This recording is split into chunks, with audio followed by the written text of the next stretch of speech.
Most families that come to Busch Gardens Williamsburg come to enjoy the day at a theme park where everyone has something they can do. They have things for age spans from children to seniors. Children can usually ride most of the flat rides at the park, while teens to adults can ride the more thrilling attractions and coasters.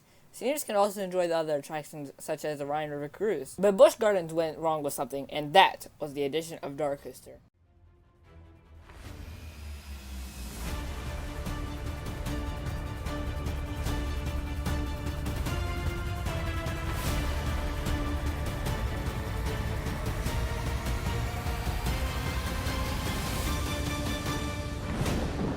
So DarKoaster replaced the attraction that was previously in its spot, called Curse of Dark Castle. Curse of Dark Castle was a legendary ride for Busch Gardens and was a fan favorite across its audience. Then when Busch Gardens announced the closure of Curse of Dark Castle, that's when all this speculation began. After the closure of Dark Castle, rumors began to spread of the world's first all-indoor intimate straddle coaster.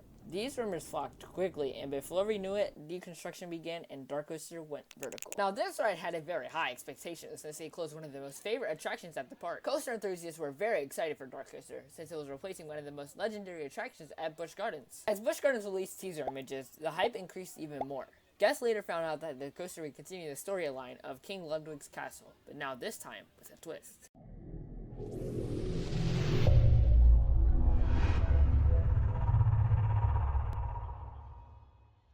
The ride has driven off of the storyline of Prince Ludwig's castle, otherwise known as Curse of Dark Castle to cut it short.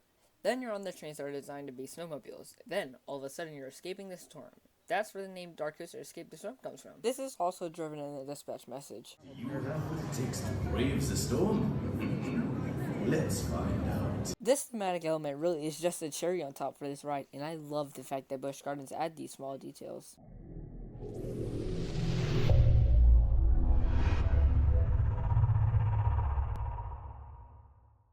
So I have a lights on POV for you guys to see the layout more, and I will have a turned off lights POV later in the video. But first off, we have this rolling launch that gets you up to about 30 miles an hour into this left turn. This little bunny hill park thing, whatever we got going on, is pretty fun. Gives a little bit of airtime, if any. Then we have this second launch, which gets you up to about 36 miles an hour. You also have one other one, which is like S-curve, hills, things. Then you go over here above this launch, then to this left turn, then you hit the brakes. Then we just do it again, but this time in a bypass for all. Then you have these little thematic elements, which is pretty cool. Then you just do the layout again, so you just have this left-hand turn out over there. Then you go back down with this little bunny hill. Then you go to this left turn with a launch.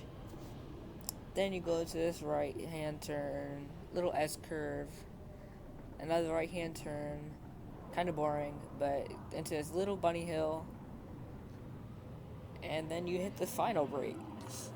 Before I dive deeper into this video, I'd like to ask that you subscribe and like the video, as it helps me a lot and will help my content get to more people. So please do consider liking and subscribing.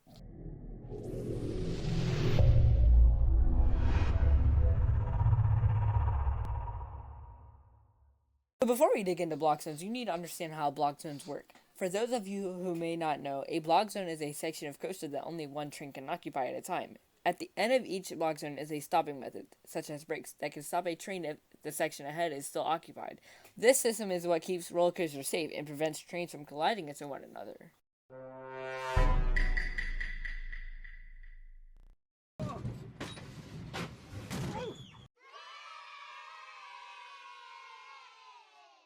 DarKoaster features a total of 4 block zones: the station block, the main course block, the waiting block, and the final brake run block. If one train is in the main course, then a train that's in the station cannot dispatch until it's in the final brake run block. Since the coaster usually has not that good of operations, for example, train 2 will be waiting in the waiting block while train 1 is in the station.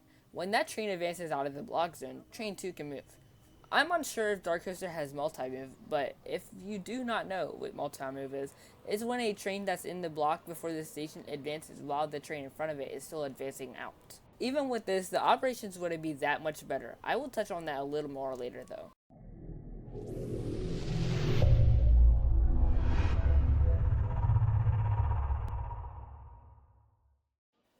So DarKoaster features a lot of thematic elements. We'll start with the entrance and the show building.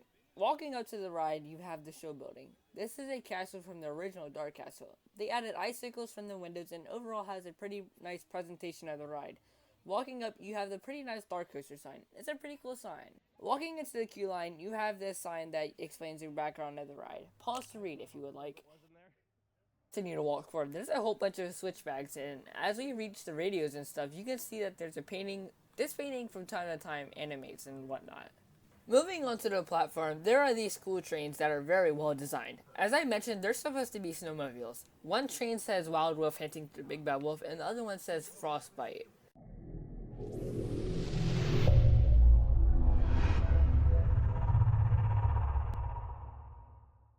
Now here's where things go downhill.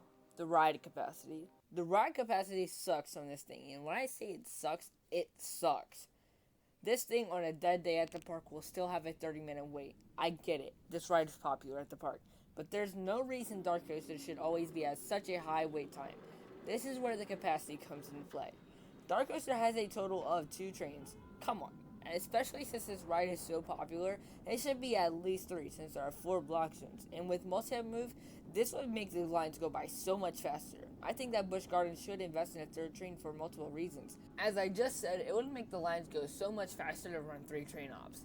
Another reason is because this ride is on reduced capacity a lot. Most coasters at BGW have 3 trains, and whenever one is in annual maintenance, then they can just put 1 extra train on that has already been serviced. But DarKoaster does not have 3 trains. Obviously, another train would cost a little bit of money, but Busch Gardens should still invest in it in the future.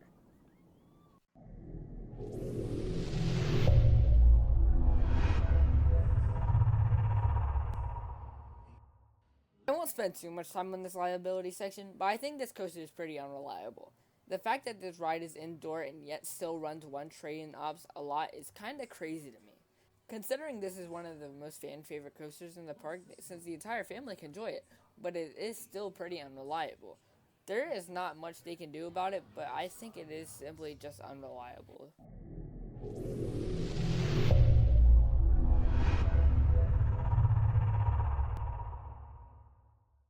This piece also kind of ties into the ride capacity section, but the operations are pretty bad on this coaster. According to my source, it takes approximately 75 to 90 seconds for a train to dispatch into the main course until it just hits the final brake run. This is if the team is actually on their stuff and gets a train out when it's able to dispatch.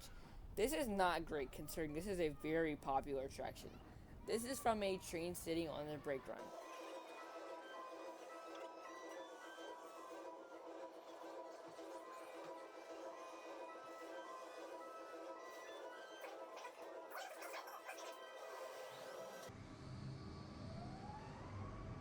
You've escaped. This time.